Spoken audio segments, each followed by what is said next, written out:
কেমন আছেন আপনারা সবাই? অনেকদিন পরে রাজপথে যেখান থেকে হারিয়ে ফিরে এসেছি আমি আবার।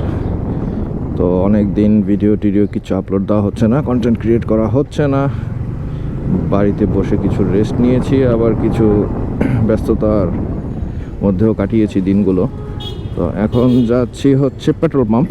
ফার্স্ট অফ অল তেল নিতে হবে, কারণ যাবো ঢাকার বাইরে। তার আগে একটু মোটরতে যাব।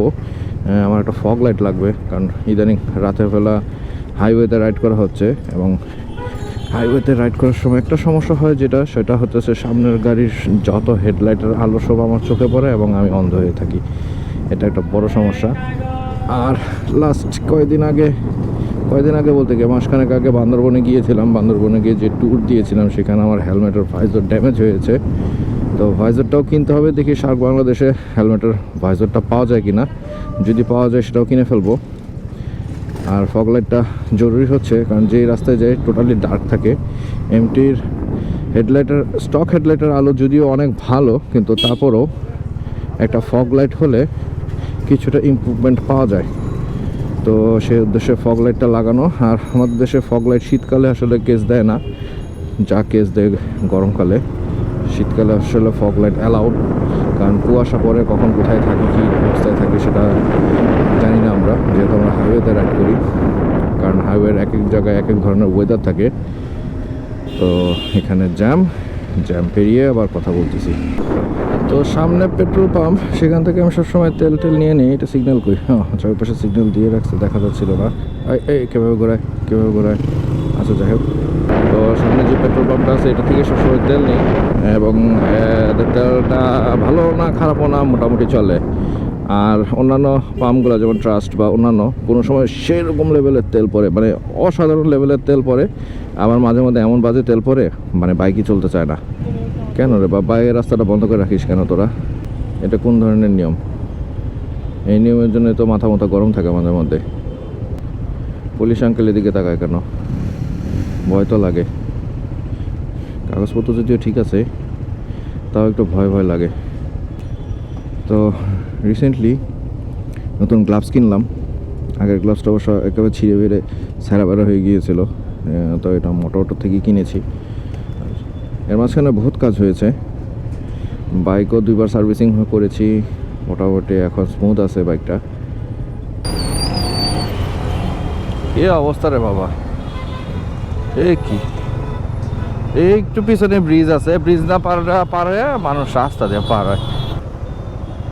শীতকালে একটা মজা আছে, সবার পিছনে মাঠঘাট খুলে ফেলে। আমিও যদিও খুলে ফেলছি, সেম কাহিনী আমিও করছি, মাঠঘাটটা খুলে ফেলছি। কেমন আছেন? এই তো ফুল। এই জায়গাটা ঢালু, তারাই থাকতে পারি না। এই জায়গাটা একটু ঢালু।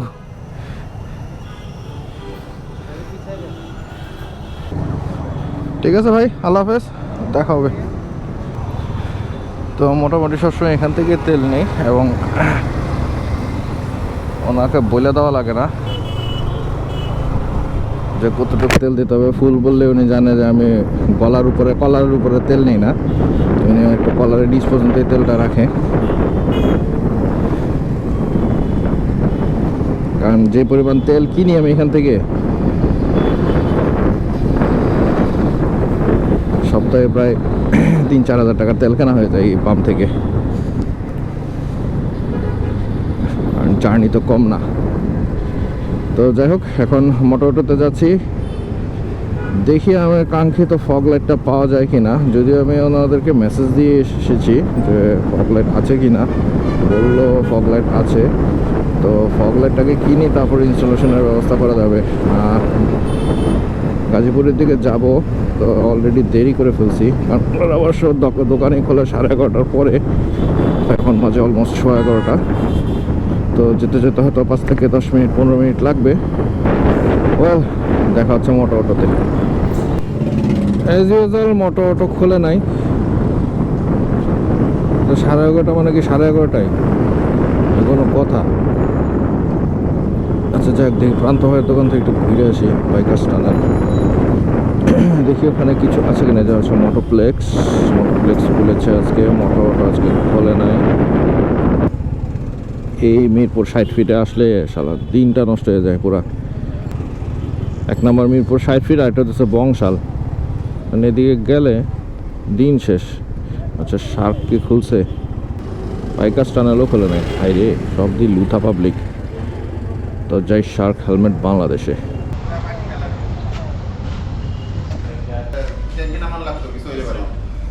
এই ভাইজারটা আছে?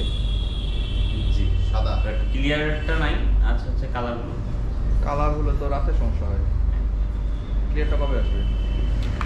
একটু সময় লাগবে, আরো হয়তো বা 2 মাস, 2 থেকে 2.5 মাস। মানে আমি এখন খুব সমস্যায় আছি রাতের বেলা ম্যাচের জন্য।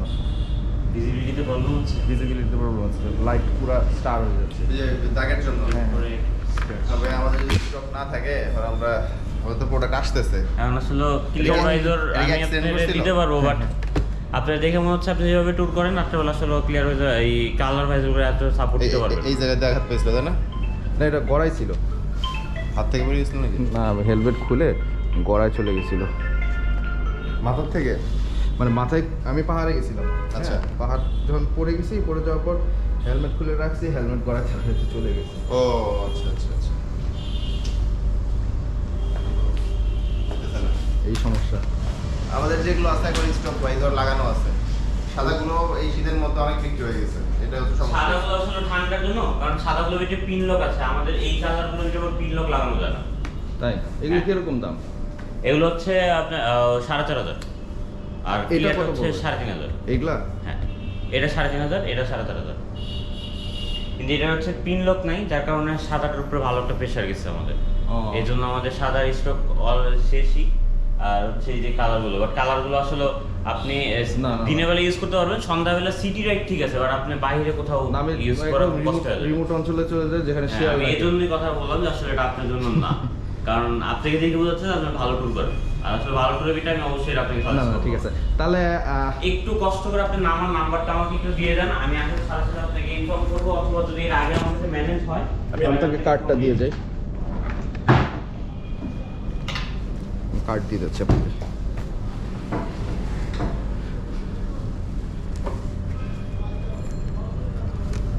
এই যে এটা রাখেন। আমাদের একটু রেখে দেন, তাহলে আপনি সুবিধা হবে।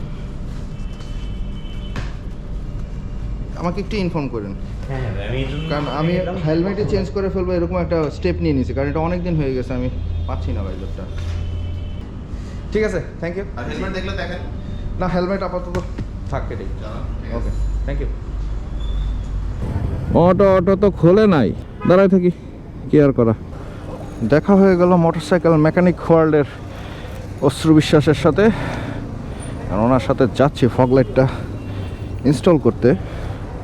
দেখি উনি আমাকে কোথায় নিয়ে যায়। এখানে হইতেছে, এই এলাকা হইতেছে মোটামুটি ইউটিউবারদের একটা অভয়ারণ্য। তো এখন একটা শপে যাচ্ছি এটা ইনস্টল করতে।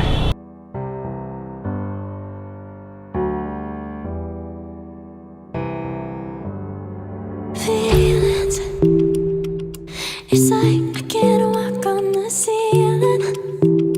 Oh yeah, got me dreaming, dreaming in colors I never dreamed in. Oh yeah, I let you in deeper than I let anyone else before. Fell in love with my broken pieces, took 'em all and made 'em yours. Didn't know what my heartbeat needed, skipping out, no I can't keep going. I lose my breath মোটামুটি for you. Chandpur motors থেকে বের হলাম, বের হয়ে এখন almost সাভারের দিকে চলে এসেছি। তো ওখানে ভালোই কিছুক্ষণ গল্প টল্প হলো, কাজকর্ম হলো, তারপরে তো বের হয়ে চলে আসলাম। এর মাঝখানে আসলে তেমন কিছু বলার ছিল না, তো একটু রাস্তাও ক্রাউডেড ছিল, আর ওখানে রাস্তা চিনতে একটু সমস্যা হয়, কারণ আমি মিরপুর 60 ফিটে খুব কম যাই। তো যাই হোক, এখন থেকে হয়তো ওখানেই সার্ভিস করাবো। ভালো লাগবে ওনাদের ব্যবহার, ফয়সাল ভাইয়ের ব্যবহার যথেষ্ট ভালো, এবং উনি যথেষ্ট মাইডিয়া টাইপের একজন লোক। তো ওনার সাথে বেশ কিছুক্ষণ গল্প টল্প হলো, তারপরে উনি আমার ফগ লাইটটা ইনস্টল করে দিলেন। ফগ লাইট এখানে দেখা যাচ্ছে নাকি, বোঝা যাচ্ছে? দেখা যায় না, দেখা যায় না। তারপরে ওয়াশ করে দিলেন বাইকটা, বেশ ভালো হবে। আর সাথে আমি ওই যে ছোটো সাইড মিররগুলো এগুলো লাগিয়ে নিয়েছে, কারণ আমার পিছনের গাড়ি দেখতে খুব সমস্যা হয়। এই যে এমটির যে লুকিং গ্লাস অরিজিনালটা, সেটা দেখতে খুব সমস্যা হয়। তো এখন এক্সট্রা দুটো লাগিয়ে নিয়েছে, এখন মোটামুটি একটু আরাম পাচ্ছি। অর্থাৎ পিছনের বাস ট্রাক কি আছে না আছে দেখতে পাচ্ছি, আগের থেকে সেফ সাইডে চলে যাওয়া যায়। আর ফগ লাইট, এই যে ফগ লাইট এটা আসলে ফগ লাইটের বেনিফিট আমি রাতে পাবো। আসলে এই দিক দিয়ে যেতে ভালো লাগে দেখে এদিক দিয়ে যাই, যদিও আমার 20 কিলোমিটার ঘোরা হয় যে প্রজেক্টে যেতে। আমি যদি টঙ্গী গাজীপুর চৌরাস্তাতে যেতাম তাহলে আমাকে এত ঘোরা লাগতো না, ওখান থেকে মাত্র 54 কিলোমিটার। আর এদিক দিয়ে গেলে অলমোস্ট 74 কিলোমিটার। তো 54 অলমোস্ট 20 কিলোমিটার বেশি ঘোরা হচ্ছে। তারপর আমি এদিক দিয়ে যাই, কারণ হতেছে রাস্তাটা মানে যথেষ্ট ওয়াইড, যদিও সাভার এরিয়াটা একটু ঝামেলা লাগে, জামটাম লেগেই থাকে সবসময়। তো এরপরে রাস্তায় যথেষ্ট ওয়াইড। আর সবচেয়ে বড় কথা হচ্ছে এখন শীতকালে টঙ্গী গাজীপুর রোডে প্রচুর পরিমাণে ধুলা হয়। সেই ধুলাটাও আসলে এই রোডে আসলে একটু অ্যাভয়েড করা যায়। এই রোডটা মোটামুটি একটু পরিষ্কার, তা আমি এই রোডটা বেছে নিই। আর টাইমের কথা যদি বলেন তাহলে দুদিক দিয়ে মোটামুটি সমান টাইম লাগে, এদিক দিয়েও 2 ঘন্টা লাগে, ওদিক দিয়েও 2 ঘন্টা লাগে। তো এদিকে 2 ঘন্টা হতেছে পাকা 2 ঘন্টা 15 মিনিট লাগবে, কম না বেশি না। জাম থাকুক না থাকুক মোটামুটি স্মুথলি চলে আসা যায়। আর গাজীপুর টঙ্গীর ওখানেও 2 ঘন্টা 2.5 ঘন্টা লাগে, কিন্তু ওখানে একটা সমস্যা হতেছে, জাম থাকে, ধুলা থাকে, তারপরে বেশ প্যারা লাগে আর কি রাইড করতে। চলে এসেছি চন্দ্রা মোড়। তো এখানে ইউটার্নটা বন্ধ করে দেওয়া হয়েছে। এই বন্ধ করে দেওয়াতে আমি একটু ফাঁপড়ে আছি, কারণ অনেকখানি ঘুরে আসতে হয়, প্রায় 4 কিলোমিটার ঘুরে আসতে হয়। তো চিপা রোডে ঢুকে দেখাচ্ছে। চলে আসছি জঙ্গলে। বেসিক্যালি ফগ লাইটটা আমার দরকার এইখান থেকে ওই একদম সাইড পর্যন্ত যতটুকু রাস্তা আছে মহাশল্লি পর্যন্ত, এই রাস্তাতে আসলে ফগ লাইট লাগানো, না হলে আমার এখন টাকা খরচ করার কোনো ইচ্ছে ছিল না, টাকা পয়সাও নাই। মানে যা টাকা পয়সা বেতন টেতন পাই সব তেল খরচে চলে যায়, তেল খরচ এবং বাইক সার্ভিসিংয়ে। আর হাতি পুষার মতো হয়ে গেছে এখন এমটিটা। আর যেহেতু পুরান হয়েছে বাইক, সার্ভিসিং টুকটাক সবসময় করা লাগে। তবে এই বাইকটাতে অন্যান্য বাইক যেগুলো চালিয়েছে তার থেকে সবচেয়ে বেশি মানে শ্রম দিয়েছি এই বাইকটাতে, সবচেয়ে বেশি সার্ভিসিং করেছি এই বাইকটা, যার ফলে এখনও একদম নতুনের মতো, মানে প্রথম দিকে যেরকম স্মুথনেস ছিল এখনও সেরকম স্মুথনেস আছে। স্মুথনেস এবং পাওয়ারের এখন পর্যন্ত কোনো ঘাটতি পাইনি, বা কখনো আমাকে কোথাও বিপদে ফেলে নেই। মাঝখানে 2 বার অবশ্য ব্যাটারি নিয়ে একটু সমস্যায় পড়েছিলাম। একটা হতেছে পুরান স্টক ব্যাটারি, যেটা ভালো না, সেই ব্যাটারি নিয়ে সমস্যা পড়েছিলাম। এটা স্টক ব্যাটারি সবসময় খারাপ থাকে, এটা মানে যারা ইম্পোর্টার তারাই এটা একটু মডিফাই করে কস্ট কাটিং করে নিয়ে আসে। আর পরে স্টক ব্যাটারিটা নষ্ট হয়েছে আমার সমস্যা, কারণ আমি কোভিড পজিটিভ ছিলাম, 1 মাস 1.5 মাস বাইকই ধরতে পারিনি, নামতেই পারিনি, হাসপাতালে অ্যাডমিটেড ছিলাম। তো এই গেল 2টা কারণ। এখন মোটামুটি ব্যাটারি, ও বাগো এটা কী হলো, আচ্ছা যাই হোক। তো এখন মোটামুটি ব্যাটারিটা ভালোই সাপোর্ট দিতেছে। তো এখন ফগ লাইট লাগালাম আজকে, এখন দেখা যাক ব্যাটারি কীভাবে টিকে, কারণ যে কোনো লাইট বা যে কোনো এক্সট্রা অ্যাটাচমেন্ট লাগালে ব্যাটারির উপর এক্সেস প্রেশার পড়েই। এবং বাইকের যে ডায়নামো বা যেটা অল্টারনেটর, যেটাতে চার্জ করে ব্যাটারিটাকে, সেটার একটা লিমিটেড ক্যাপাসিটি আছে। সেই ক্যাপাসিটির বাইরে যদি আমি ওকে প্রেশার দিই, অবশ্যই একটু ব্যাটারির সমস্যা হবেই। আর এই ফগ লাইটের পারফরমেন্স আমি আবারও বলতেছি, রাতের বেলা আমি দেখতে পারবো। এখন তো আসলে পারফরমেন্স আপনাদেরকে দেখাতে পারতেছি না, এখন জ্বালাইলেও লাভ নাই, জ্বালাইলেও কিছু দেখা যাবে না, জ্বলবেই খালি, আর কিছু হবে না। তো এই ফগ লাইটটা সিলেক্ট করার কারণ হচ্ছে, এই ফগ লাইটটা একটার মধ্যে 2টা লাইট আছে, হাই বিম এবং লো বিম। যদিও 2টা আমি একসাথে জ্বালাতে পারতেছি না, সুইচে একটু ঝামেলা করে ফেলছি। সুইচ যদি ডাবল সুইচ লাগিয়ে নিতাম তাহলে হয়তো ভালো হতো, তাহলে 2টা কানেকশন দিয়ে দিলে 2টি একসাথে জ্বালাতে পারতাম। তো এই জিনিসটা একটু ভুলে গেছে। যাক, সুইচ বলে এটা বেশি দিন টিকবে না টিকলে তখন ডাবল সুইচ একটা লাগিয়ে নেব ফগ লাইটের জন্য। তো একটু অড টাইমে আসছি, 3টা বেজে গেছে, দুপুরের দিকে চলে এসেছি, যার ফলে একটু রাস্তা ফাঁকা পেয়েছি। এখন আমার একটাই টেনশন হচ্ছে, আমার 3:30টার মধ্যে যেভাবে পৌঁছাইতে হবে, নাহলে হয়তো নামাজটা কাজা হয়ে যাবে। এটা নিয়ে একটু হুড়াহুড়ি করতেছি। তো ফগ লাইটের রিভিউটা আসবে নেক্সট ভিডিওতে, সে পর্যন্ত সাথে থাকবেন, আশা করি ভালো লাগবে আপনাদের। আর মোটামুটি কাছাকাছি চলে এসেছি, এই জায়গার রাস্তা অবশ্য আপনাদেরকে দৃশ্য দেখাতে পারি। তো আগের ভিডিওগুলোতে হয়তো এই জায়গার দৃশ্য দেখেছেন। তো এখন আমি বিদায় নিচ্ছি, নেক্সট ভিডিও দেখার আমন্ত্রণ রইল এবং আপনাদেরকে সেই ভিডিওতে ফগ লাইটের পারফরমেন্স ব্যাখ্যা করব, বর্ণনা করব।